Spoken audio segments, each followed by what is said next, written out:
Thoubal District ki Wangjing Da Leiba Integrated Rural Development Service Organization na Indian Red Cross Society Thoubal District Branch AMASUNG Women's in Governance Thoubal Chapter ga PUNNA KHUTSAMNARAGA ngasi MALEM gi NUPI sing gi NUMIT ki THOURAM PANGTHOKTUNA LEMNA ikatpai kem ama KHANGABOK Da Leiba Thoubal District Hospital da PANGTHOKRE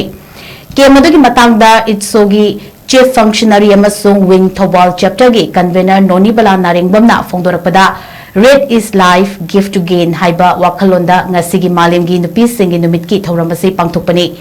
Aikoi khudimagna ibu ubada hangoibagi wakalona si kharadang warashu namthaba ngamanaba ngasigi thim asi sembani NUPI gi thagi khongkap lakpada ibu hangoiba fawba wakalona si manghananaba amadi NUPI singna puriba I singasi aduki matik mamal leiba amani haibasi unanaba kem adu sinbani haiba wafam thamki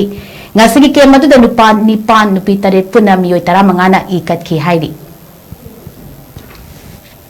अकोइना red is life हाइबसे कइनो हार कांदा अकोइना इसी उबा कांदा मियोइबा अकोइना यामना हंगोइबा फुक्लावबा फावबसे अकोइना मसिगी अकोइगी मसिगी वाखलो से कोई break through रा तौजगे हाइदना कोई रेड इज लाइफ हाइना कोई पुथोकचरपनी अकोइ खुदिमक्ता ई चेली अदुबो अकोइना नुपी की मेंस्ट्रुअल साइकिल लापो मतमदा अकोइदी इसी याम हंगोइबा याम ताबुजा मोइना यामना सिगी मरंगा यामना हंगोइजेबा फावबसे अकोइना सिगी मेंस्ट्रुअल साइकिल की सिगी पोचिमसो अकोइना नुपी सिंगदा पुरीबा ई एसे मदम यामबा ई कोई जनरेशन से सेमबदा कोई ई यावदना कोइना थबक यादबा दुगा कोइना मियोइबना हेंगबदा कोई सिंगी नाउली पुनमसे ई गी लोइना मथौ ताय हाबसे खलगा कोई मसी विंग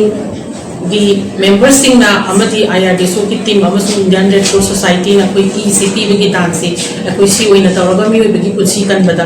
कोई ई ड्रॉप अमम से मरु ओइ हाबसे कोई हाइजे बगलोइना